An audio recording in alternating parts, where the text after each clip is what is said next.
to so few. Their generals told their prime minister,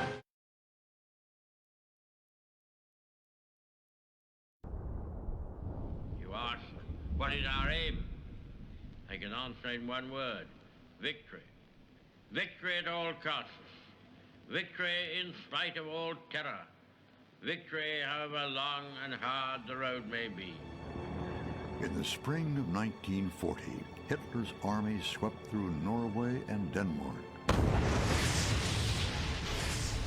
On May 10th, Germany struck at France and the Low Countries. It was at this moment, one of the darkest in British history, that Winston Churchill became Prime Minister. It was a mission he felt he had been preparing for all his life, his walk with destiny. Churchill immediately brought a new spirit of determination into the fight against Hitler.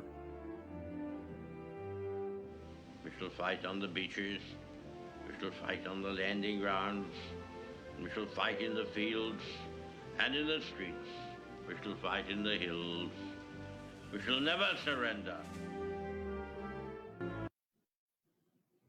Hello and welcome to this webcast here from America's National Churchill Museum at Westminster College in Fulton, Missouri, the site of Winston Churchill's famous Iron Curtain speech.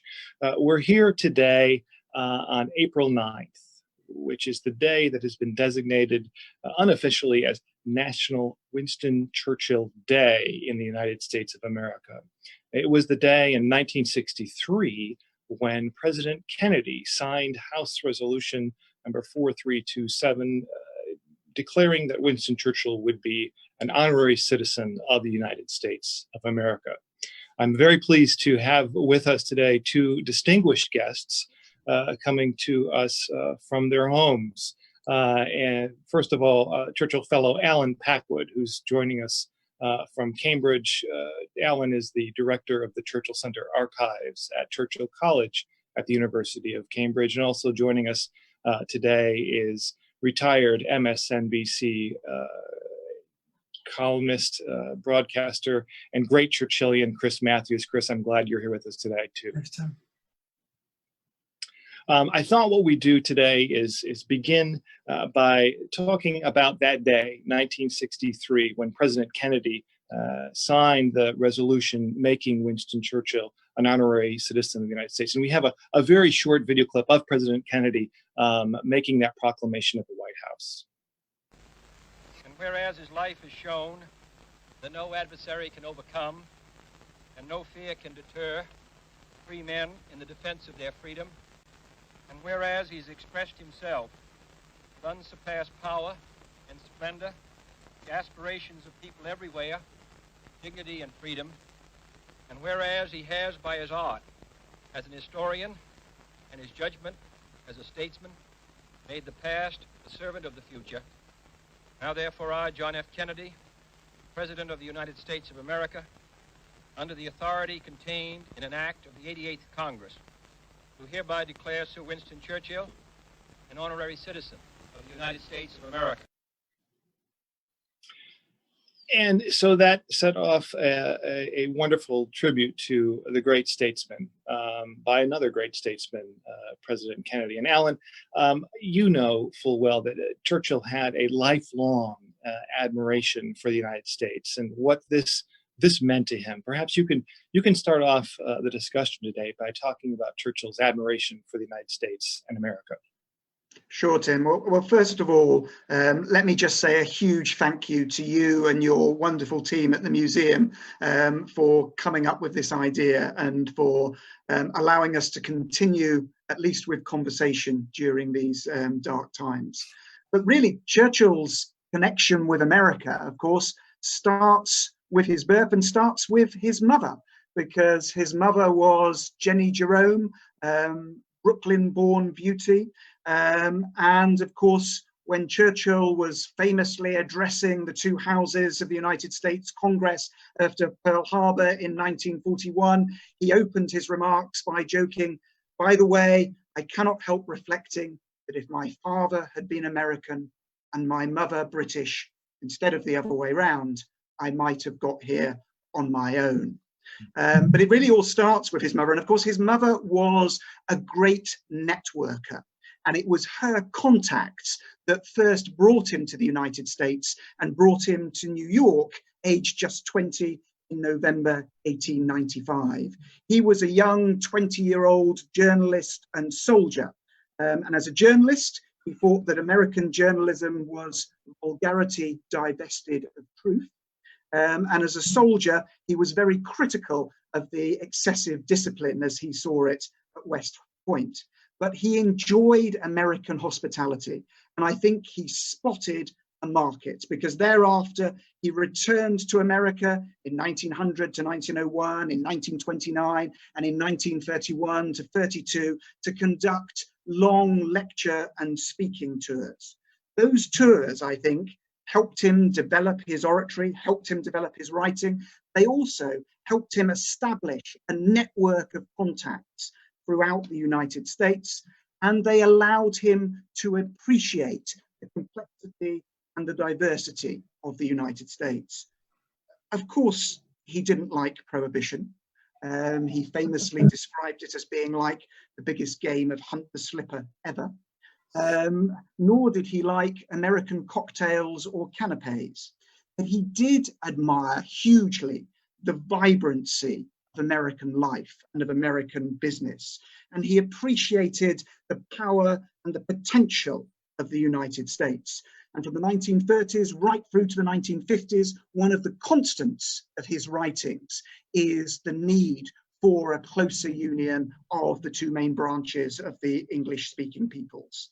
And when he became wartime prime minister in 1940, he was very clear on the necessity for a United States alliance. This, of course, is the man who said, "No lover ever studied every whim of his mistress as I did those of President Roosevelt," which meant that on April the 8th, 1941, 79 years ago yesterday, he must have been very pleased when President Roosevelt sent him that famous handwritten note quoting the Longfellow poem, The Building of the Ship. "Sail on, O ship of state, sail on, O Union strong and great.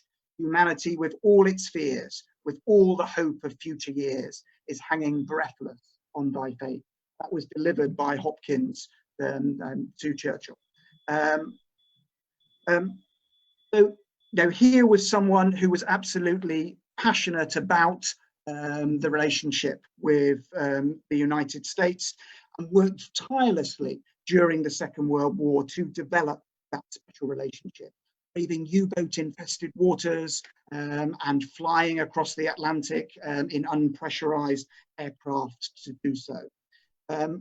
After the war, of course, he continued to talk about the importance of an ongoing alliance between our two nations, not least, of course, at Fulton, Missouri, with his Iron Curtain speech on the 5th of March, 1946, for which the title, of course, his title was not the Iron Curtain speech, but The Sinews of Peace. So this really was a lifelong relationship for him. His final advice to his cabinet when he stepped down as prime minister in 1955, as peacetime prime minister, was never be separated from the Americans. Advice, of course, that Anthony Eden immediately ignored, plunging us into the Suez crisis.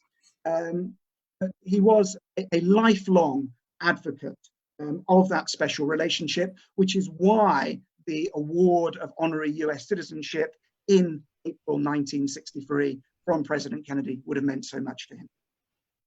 Right. Well, thank you, Alan. Chris, maybe looking at it from the other side, what about America's fascination with Churchill? It continues to this day, but even in his lifetime, certainly President Kennedy and others had an affinity and affection for Winston Churchill. Well, I think it's, I've got grandkids running around. Julia, I have to do this. First of all, I think it was the standing alone. I think there's something in the American character, if you will. It's hard to generalize, but I think I will. The idea of a person who would take his nanny, he loved his nanny, woman he called her, to to Harrow and then prance up and down the street with her, with all his friends, classmates, actually seeing him do this, which would be, you squirm to think about that, how hard that'd be for a boy in school to show a love for a nanny to his classmates. And I thought that was the first sign of his willingness to be Winston Churchill, to be this character that didn't need others' approval to do what he had to do. Of course, he wanted their approval, but he was willing to be himself. And I think in the 30s, when he would see what others didn't see because he went looking for it, he wanted facts. He wanted intelligence about what the Germans were up to, how they were breaking the rules of Versailles all over the place. And he would go into the government to find that information, that intel. And then, of course, when he was stuck there after the fall of France, when it was just Britain during the Blitz, I think a lot of that story for us in the generation of that time came to Edward R. Murrow and CBS and radio, and Murrow's iconic opening, "This is London," and then the sounds of the fight of the Blitz. I think that to Americans, that was, maybe we all feel that way in America. We're a bit isolated. We're a bit alone in the world. As big a country as we are, we always feel like the little guy, I think. And Churchill, this man of limited stature, of, he was a regular guy in many ways, but also an incredible person. I mean, he liked to drink. He liked food. He enjoyed talking. He said his idea of a perfect dinner party was good food, good wine, and me as the center of attention. I think many of us don't know who's like that person, but we certainly know them. And I think it's about individualism. I think it's the character of courage, because he knew that if he had lost the Battle of Britain, it wouldn't have been pretty for him. Hitler would have, God knows what he would have done to the British leadership. In fact, when they voted that time, the outer cabinet, when they chose to support him, basically against the war cabinet, and said, we're going to fight on no matter what happens in Dunkirk. I think that was real. It was like the American revolutionaries. They were going to be hanged. This wasn't going to be a gentleman's sport. And I think there's a lot to be said about the simple notion of courage. And that's why we like it. And going further, that day on April 9th, when Kennedy in particular, who had a great admiration for Churchill, signed that House bill making Churchill an honorary citizen, what did Kennedy think of Churchill, President Kennedy? Well, his father was not a Churchillian, let's put it that way, put it lightly. His father was an appeaser. He loved Neville Chamberlain. He didn't want a war. He wanted to appease. Of course, Churchill kept pointing to the dangers of appeasement, that it wouldn't work, that all the kindness and friendship extended to the Germans would be laughed at by Hitler and used. We know that from the beginning of him, and when he was at boarding school, that he was reading The World Crisis. Not for show, he was interested. We know that when he was just getting into politics, he really found his way through Marlborough, which is no easy task. He was reading on his own. That wasn't current events. He wanted to read. He liked the quality of the writing, apparently. I've heard that from a couple sources, including Jackie Kennedy. She noted it. And Mark Dalton, his first campaign manager, he called his side one time and said, listen to this. Have you ever read anything like this? And I think all the men of that generation, he, Richard Nixon, George Herbert Walker Bush, all that served in World War II, their notion of a leader was a world leader. A president would be a world leader. He wasn't going to be dabbling around in minimum wage arguments, but he would be, or she, I guess, would be a person in the world leading our country in the world. And they looked at Churchill and Roosevelt as their models. They had that great advantage that they knew what a great leader was. And all those guys, including in strange ways, not so much Jimmy Carter, not so much Lyndon Johnson, who didn't really serve in the war, but the ones who fought the war, who actually were in it, I think really looked up to Churchill, because he was one of the two world leaders for the Americans too. Right. You mentioned, Chris, Edward R. Murrow, and of course JFK in the proclamation, or in his remarks on April 9th, quoted Murrow saying that Winston Churchill mobilized the English language and sent it into battle. Allen, you organized a marvelous exhibition a few years ago in New York called The Power of Words. Winston Churchill and Kennedy, for that matter, understood the power of words. And maybe you can talk a little bit about Winston Churchill's mastery of the English language and how he would wield words as a characteristic of his leadership. Sure.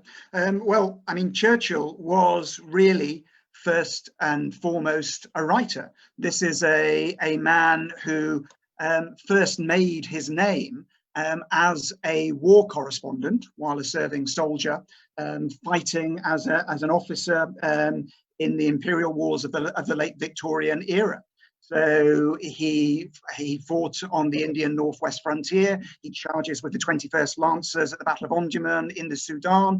And of course, he famously goes out to cover the Boer War as a war correspondent, is captured and escapes. He has these great military adventures, but the way in which he really turns them to his advantage is by writing them up first of all as articles for the newspapers, and then as books. And he uses his writing not just to launch his political career and fund his career, but then to pin the whole of his political career.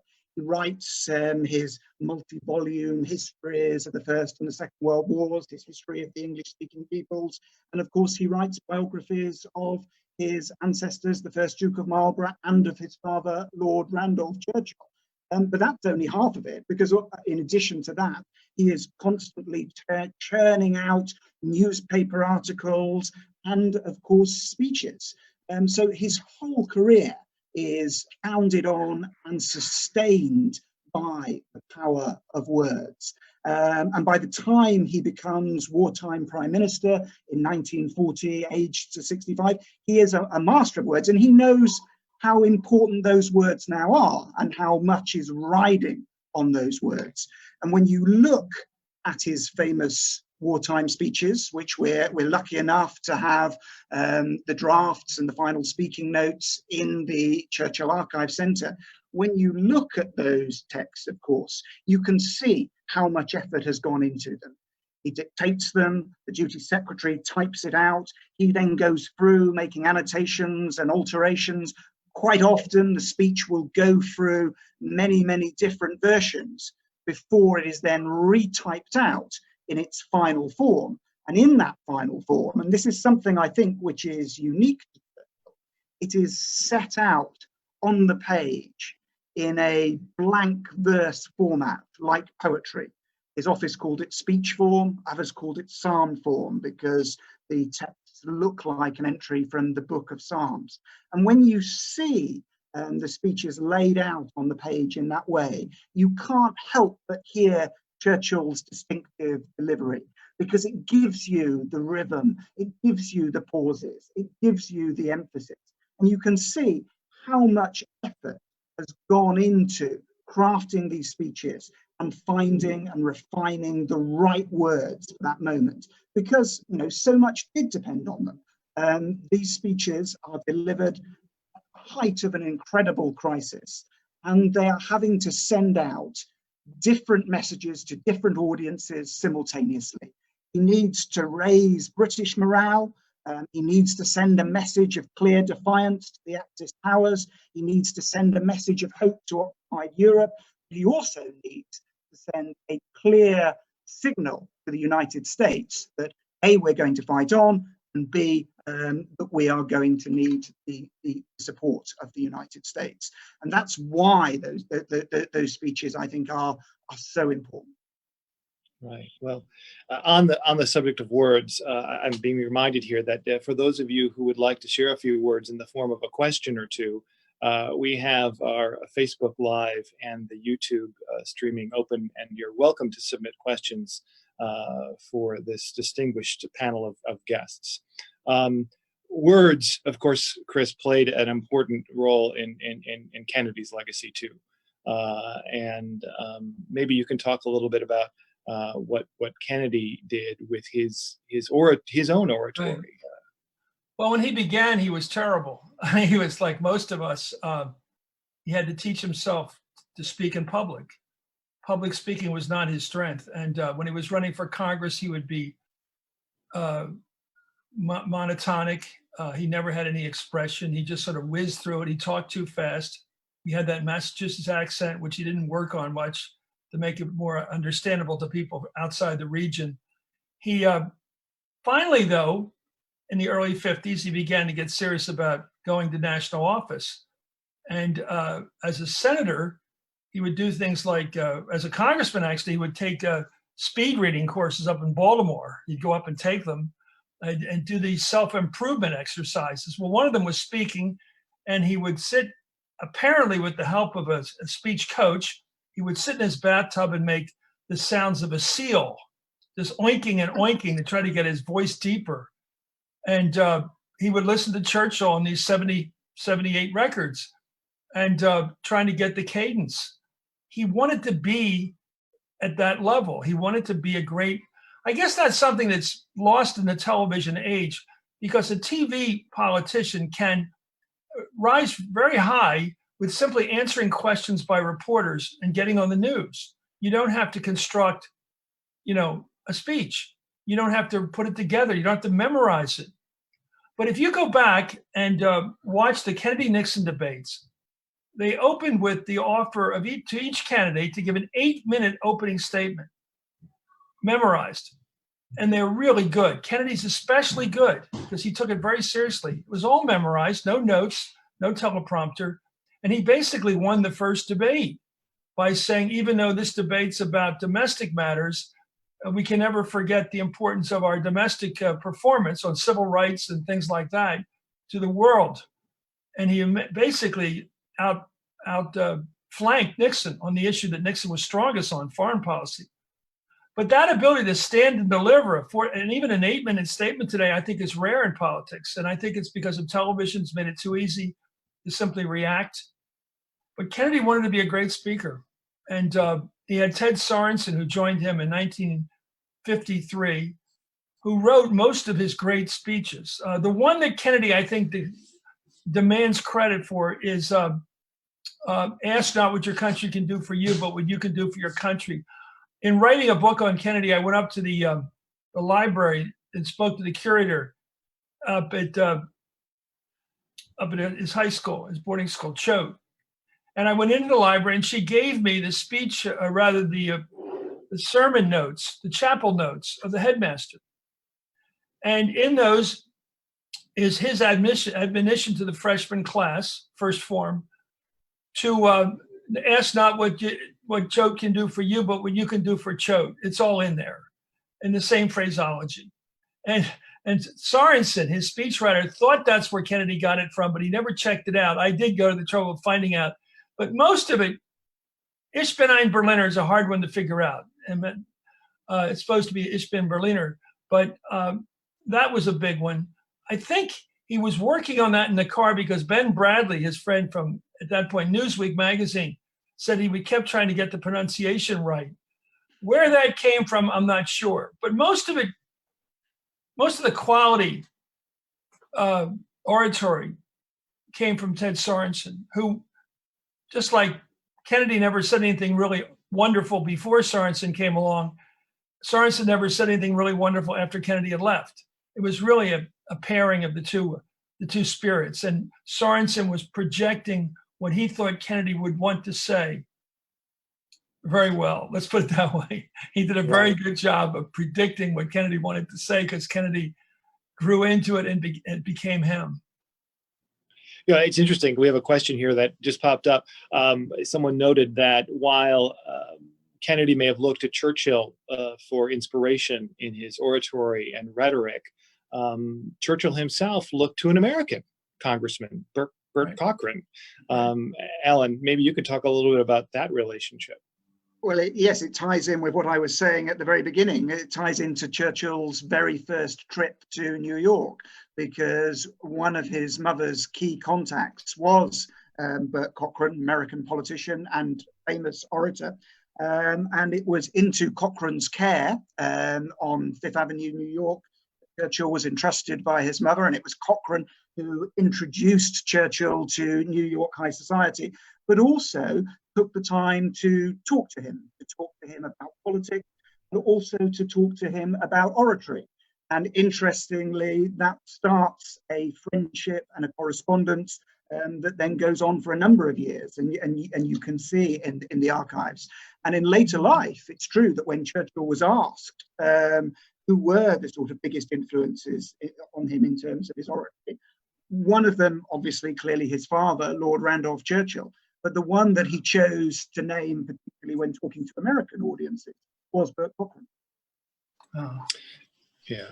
And it really is that it in some ways is the beginning of the special relationship. That Churchill made famous, that comment here in Fulton in the Iron Curtain speech, where he talks about and outlines a special relationship. At Fulton, of course, he talks about a military alliance and the importance of the two countries working together to defeat Soviet advances, but that special relationship began much earlier, and I would argue that perhaps it began at Burt Cockran's in Manhattan, if not before, with his mother's influence. We have on that score a question that I've been asked a lot, and I'm sure that you've been asked a lot, Alan, is do we know or have any idea of what Churchill might think about the current state of relations between Britain and America, and especially Brexit, which you've just lived through? Of course. Well, it's always very dangerous, I think, to try and assume that I would know what Churchill would do under any circumstances. And his daughter Mary Soames used to caution against this sort of speculation. But I think you can fall back on sort of general principles. In terms of Brexit, I mean, it's very interesting because, of course, Churchill was evoked in this country, in the United Kingdom, by both sides of the debate.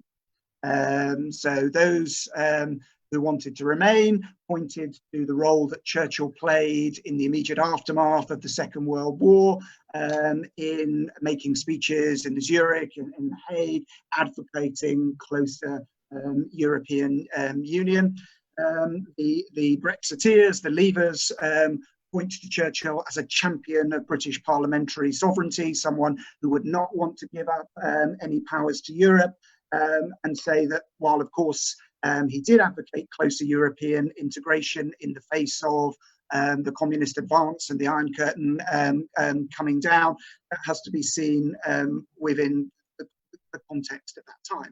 And it's certainly true, I think, you do have to see Churchill's actions within the context of the time in which he was living. My own view is that what motivated Churchill in terms of Brexit or in terms of the special relationship was primarily British national interest. What he wanted to see was Britain continuing to play a prominent role on the world stage, continuing to be a major player. And of course, he felt that could best be achieved by Britain playing an elaborate balancing act, maintaining its power through sitting at the focal point of three intersecting circles of influence. And those circles were Europe, the British Empire and Commonwealth, and the United States of America. And so what he was trying to do in his foreign policy throughout his life, throughout his political life, from the 1930s right through to the 1950s, was to try and maintain that balancing act. But of course, over time, those circles change in importance, so that by the end of his life, or by the end of his political career, Europe is still in ruins, recovering from the Second World War. The Empire and Commonwealth is hugely diminished, and he comes therefore to see that the United States and the relationship with the United States is assuming an importance for the UK going forward. But I think, he would have continued to try and balance Britain's influence in both Europe and the US, and it's that balancing act that all British prime ministers since Churchill have struggled with. How would he have seen Brexit? I mean, I don't know, and of course different historians, different commentators have different views on this. Andrew Roberts, who I think you're going to have on a podcast in a few days' time, has a very different view to mine. My view is that the calculation that Churchill would have made is that the most important thing is doing what is going to be strongest for the country, what is going to make Britain strongest, and what is going to. And I would argue that he would have looked at this and that he might well have seen a withdrawal from Europe as something that actually might weaken the special relationship rather than strengthen it, as one of our roles obviously is acting as a bridge into Europe, an English-speaking bridge into Europe. But I mean, these things continue to be debated. And I think, again, it's impossible to know how he would have approached it, because what you can be 100% certain of with Winston Churchill is that he would have surprised you. I think it's so great to be on with Allen.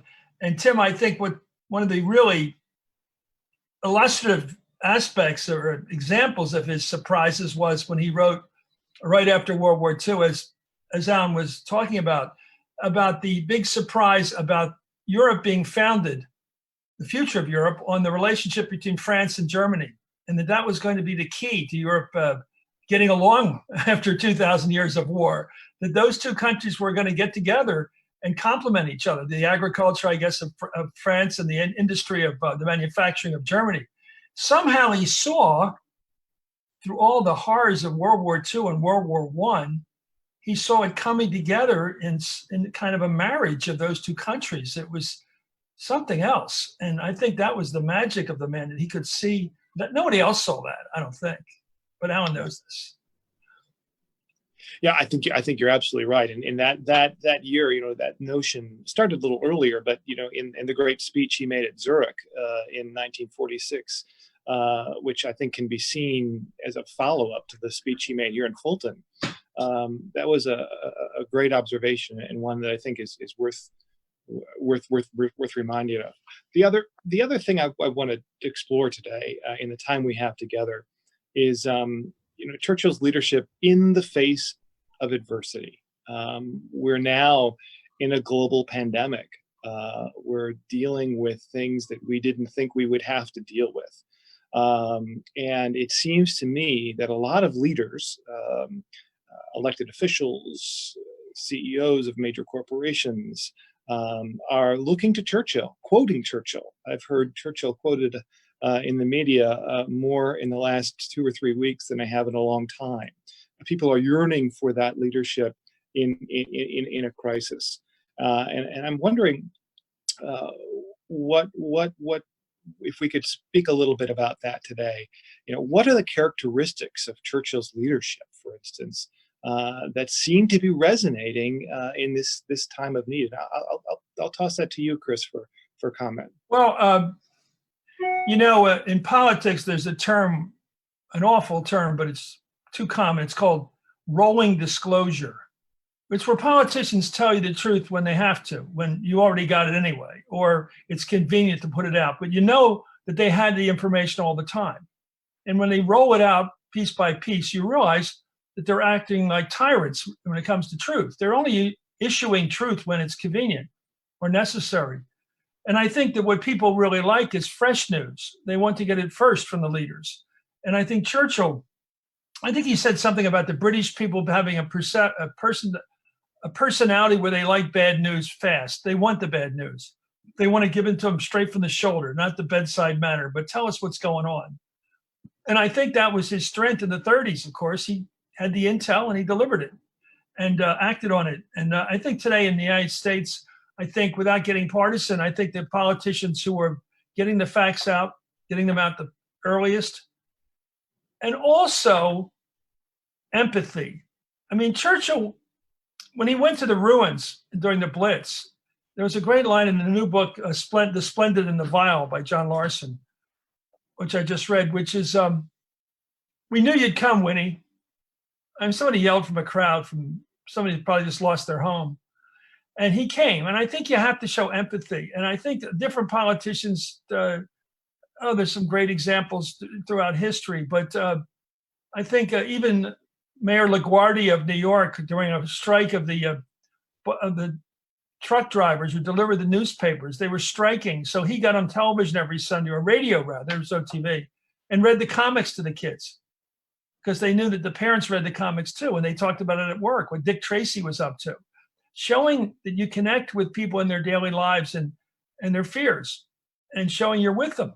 Like the British family, the royal family never left London. I think that was very important in the Blitz. They didn't run off to Canada. And I think those things matter. You have to show you're with the people. Yeah, and Allen, is that happening today in Britain with the current crisis? I certainly, on the subject of empathy, I should add that, you know, our thoughts are, of course, with the current Prime Minister of the UK, who's struggling himself right now with this dreaded disease. But is there a certain amount of resolve in the British people? You know, the Queen's statement of a few days ago was almost Churchillian in nature, trying to rally people. And I wonder.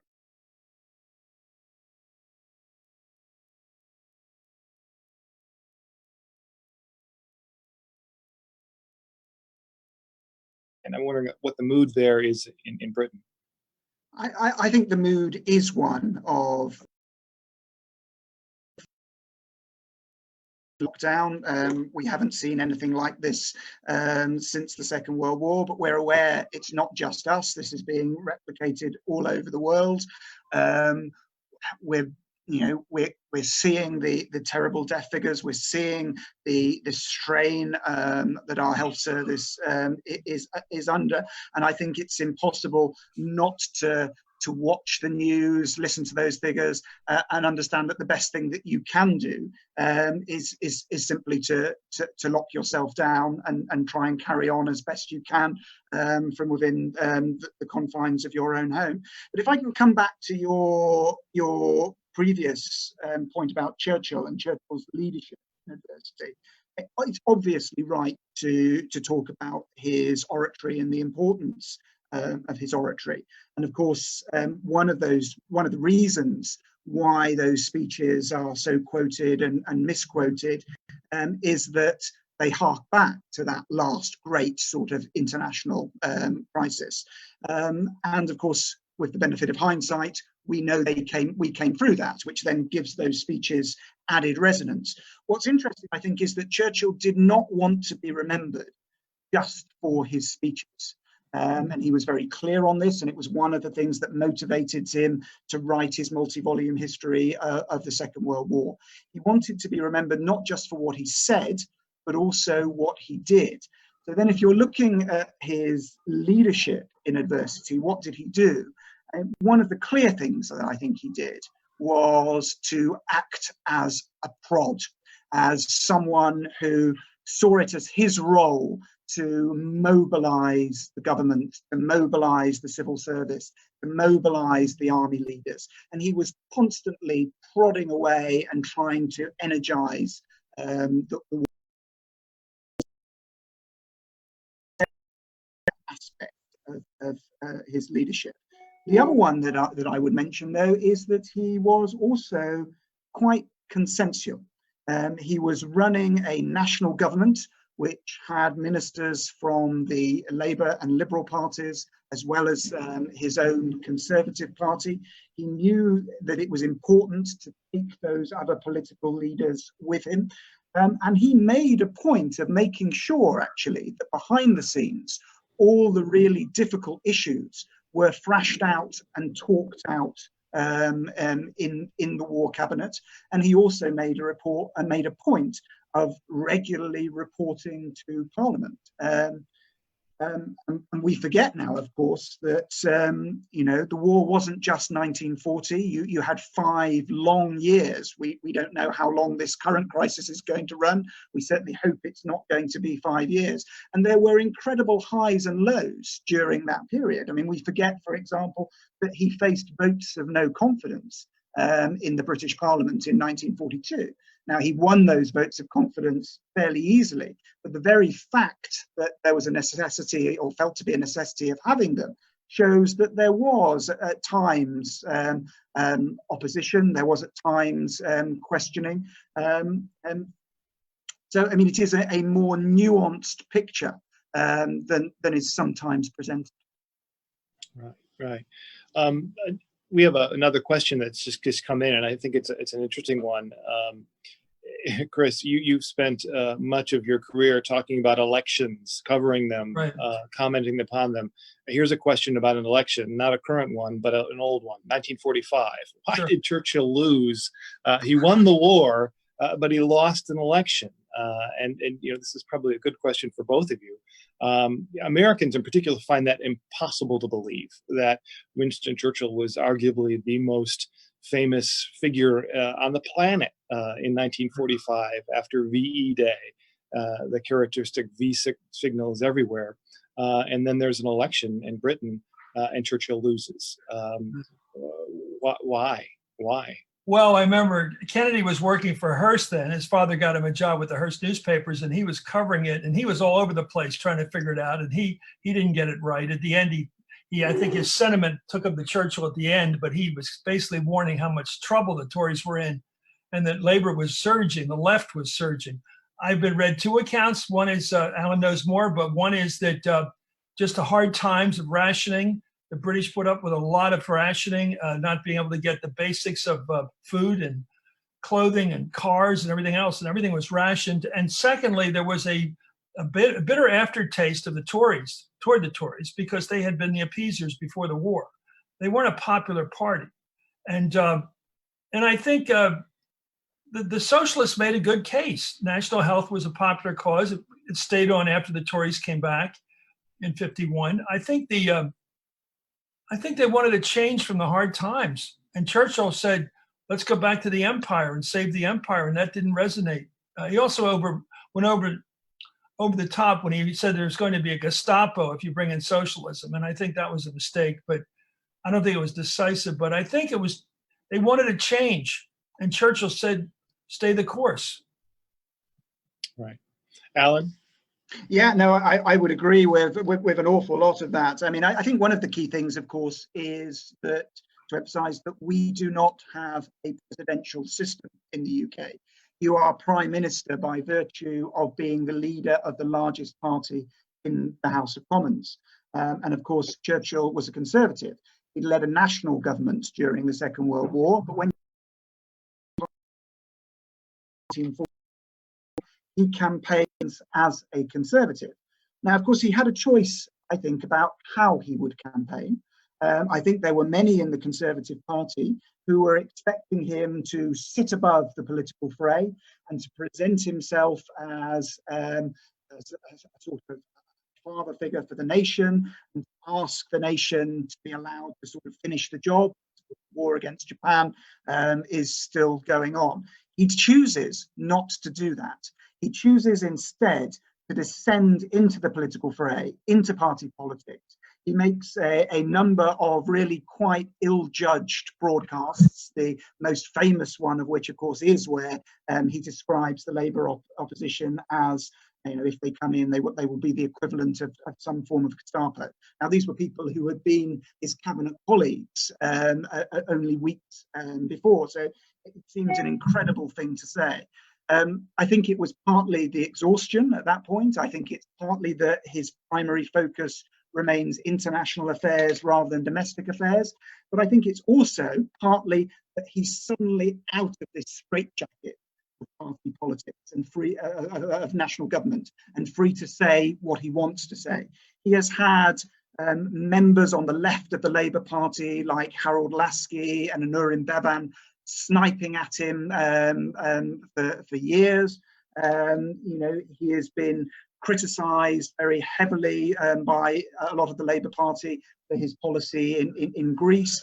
And so I think, he uses the election campaign really to let off steam, and perhaps the rhetoric that's on his tongue is the rhetoric that he's still using to fight the communist forces in Greece, to oppose Stalin in Poland, and he doesn't seem to be able to separate that fully from party politics in the UK. So he judges the election campaign quite badly. But the other thing, which I think perhaps ties into the current crisis in the UK, is that you have had 5 years of incredible hardship and privation. And what people want is a return to normality. And it is ordinary people who you have had on the front line, either called up and fighting around the world, or civilians being bombed after 5 years of privation, his hospitals and so on. Now, Churchill and his coalition government had pledged themselves to implementing the Beveridge report. But I think when you get to the 1945 election, there is a feeling amongst large elements of the electorate that that social agenda is going to be advanced more quickly and more completely under a Labour government than it would be under Churchill and the Conservatives. Well, of course, here in Fulton,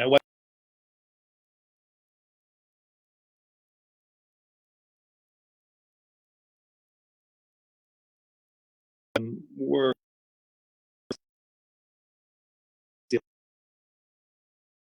in the wake of that loss, he received the invitation from the president here at Westminster College with a postscript from Harry Truman, the president of the United States, to invite him to come to Fulton to give what arguably is one of his most celebrated speeches of the 20th century, the Iron Curtain speech here. So if indeed it was a blessing in disguise, as Clementine talked to Churchill after the loss, it was a blessing for those of us here at America's National Churchill Museum. Going back, we've got another question here about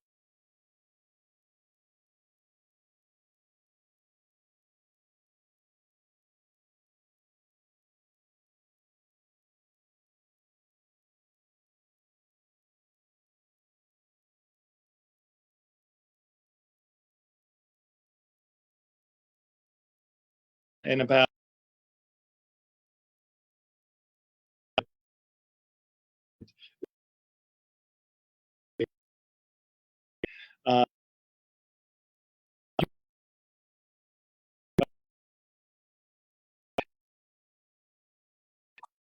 Vile, May 10th, 1940 to May 10th, 1941. I suppose if Eric is listening, he has some fans out there who are putting a plug in for his book, but I'm wondering if you could comment on that. Well, I read it for the Churchill Society here and reviewed it, and I went back through it to find this quote, and there's something in here that was really, Alan may have it in his head already, but this is Goebbels' diary from the end of that period.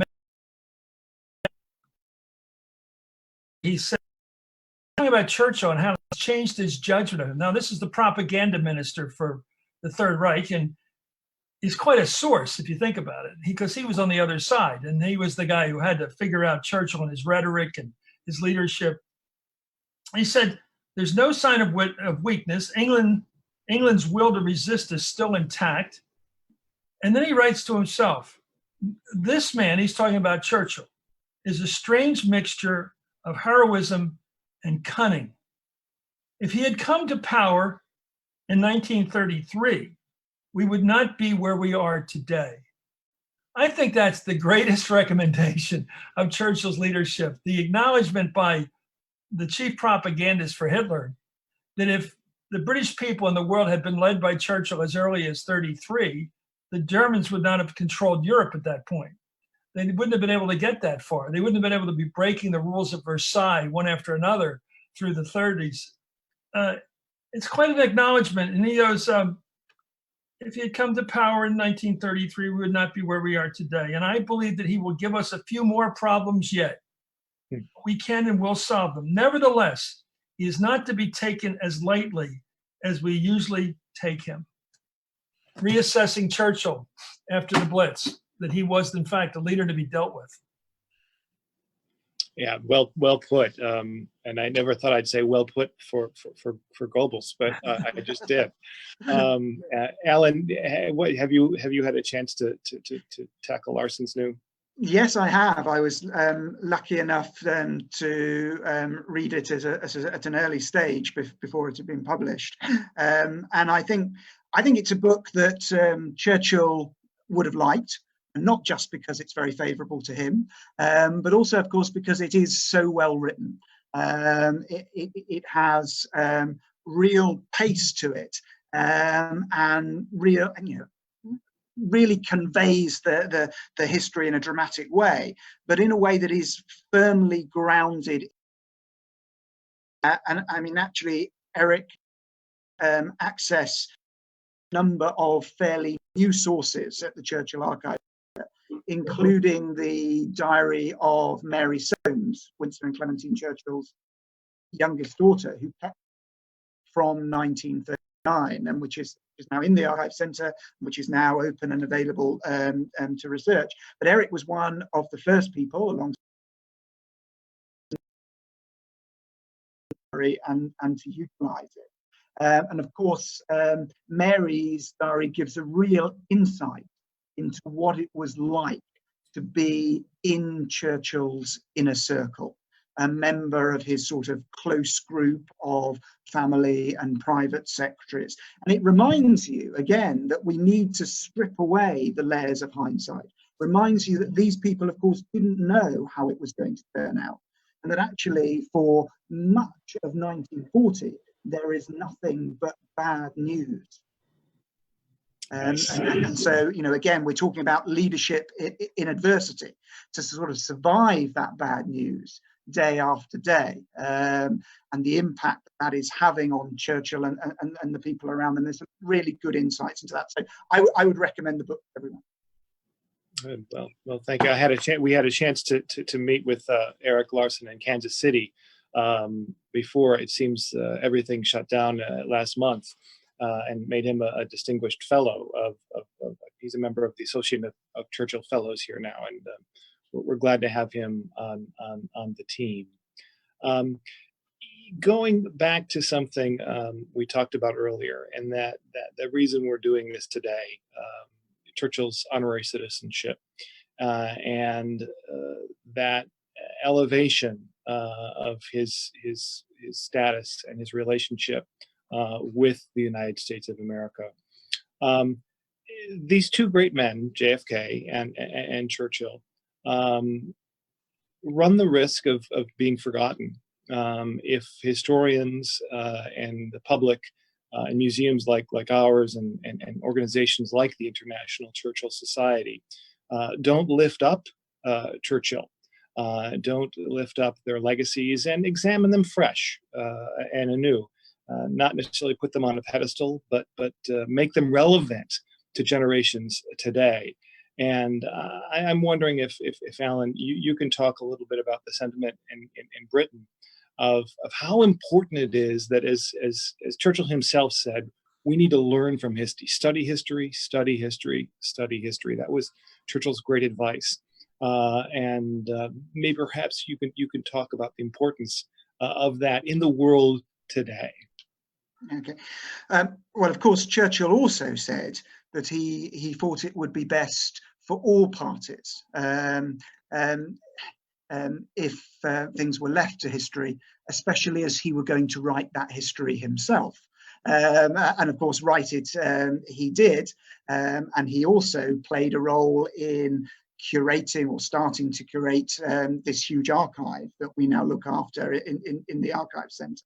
So he clearly had an eye on posterity. I think he would be very pleased that he's continuing to be studied, and I think he would want his legacy to be debated. And I think that is the important thing. I think there is a danger if we just see Churchill as someone who now adorns the £5 one, whose statue sits in the middle of various town squares, and present him just as the man who faced down fascism in 1940 and communism in 1946. And, actually, one of the really interesting things about it, I think, is that this is a real roller coaster of a career and of a life, and it, and gives you a window into 20th century history. Here's someone whose career really starts with the Boer War, and someone who starts life as a cavalry officer in the Victorian era and ends up presiding over Britain in the atomic age. It's a life that sees huge changes, and I think therefore gives you a window, and a very entertaining and very interesting window in which to explore all sorts of issues. But we don't do Churchill any favours by just putting him on a pedestal. He never wanted to be on that pedestal. What we should be doing is looking at him in the round, using him as a starting point to interest people in history. And he's a great way of doing that. I mean, you can start with primary school children by showing them Churchill's school reports, aged sort of 8 or 9, where you get comments like, "Conduct has been exceedingly bad, he cannot be trusted to do any one thing," or where the headmaster writes at the end that he lacks ambition. You can use Churchill's oratory, you can use his writings, you can use his correspondence with Roosevelt or Truman or Eisenhower as ways in to start debates. And I think that's the important thing. We want to use the past to explain how it has shaped our present, but then allow the current generation to think about how they want to shape the future. Yeah. Well, Tim, I wanted to say one thing. A case for reading anything is that you enjoy it, and it's a wonderful way to spend time. I mean, I have to tell you, I love reading about Churchill, and I've loved it. And now people argue about the factual basis of some of the history, but I love Manchester's, the 3rd volume that was put together by somebody else. I love the movie, The Finest Hours, and Darkest Hour. And I'm sure there are problems, and there's a lot of imagination that went into that movie that went beyond history, like the subway, the tube scene. But I loved it. And I've loved most of the movies about Churchill, not all of them. Some of them are pretty weak, but I think the story, it's very hard, for example, to make a movie, an hour and a half, 2-hour movie out of someone's actual life, because lives are not, they don't follow a dramatic course like a movie or a good novel. They don't. Some do, though. And generally they do, because it's a man of action in the beginning, someone who saw warfare front on himself, who showed physical courage in the beginning, grew into some sort of vision that people look to and later in life, and showed courage in politics. And if you look at these cases, this sort of Teddy Roosevelt, there's a number of these cases, Churchill, Hemingway in fiction, that we look to sort of an arc of the hero, and youthful courage in battle, and then a vision and some, well, endurance. Endurance is a very important part of the hero's life. He has to go on and survive through many episodes. And there does seem to be a pattern here, and Churchill's life fits it beautifully. I mean, from I'm Winston Bloody Churchill and I'm free, to being the guy who gets reelected in 51, rechosen as premier. And how can you not love that life? But even that's a hard thing to do in a movie, as they did with young Winston. It's very hard to do it, but there's something about reading about Churchill. To go back to my point, it just makes me happy. I tell that to people in the society I work with, because how many people's lives are as rich? Someone once said they stayed up drinking with Churchill one night, well past midnight. And I love the line. He said, and the later it got, the more he became Winston Churchill. And I think that's the richness and allure of this guy, this personality. Well, thank you. On the subject of lateness, our hour is almost up here. And before I sign off, I wanted to thank all of you for tuning in, for joining us for this very special webcast at a time when we find ourselves sheltered, when we find ourselves yearning for leadership and inspiring words that inform and educate and lift us up, as you said, Chris. Read Churchill is certainly something that is on everyone's, or should be on everyone's list. We will continue to have these periodic webcasts from America's National Churchill Museum. I'm very pleased to announce that we will have our next one next Friday at noon Central Time here, broadcasting from Fulton, Missouri, and around the world, when historian Andrew will join us, along with Churchill Fellow and retired American Army General Petraeus. David Petraeus will also join us next Friday. So we'll continue to have these conversations and bring these ideas about Churchill, both then and today, into your living rooms and your offices, wherever you may be, as we shelter in place. And finally, I'd like to thank all of the great members of America's National Churchill Museum and the International Churchill Society for tuning in and supporting the mission and purpose of these great organizations. As Allen said, I think it's very, very important to continue to look at Churchill in the round, all facets, because he does inform and he does inspire, continues to do so today. And that's really why we're all here. So once again, thank you both, Chris and Allen, for taking time out of your day today. Be safe.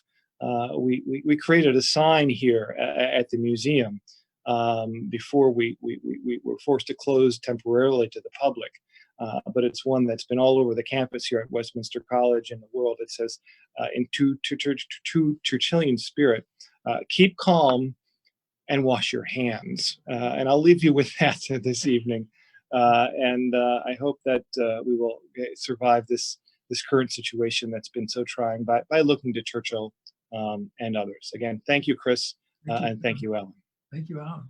Thank you.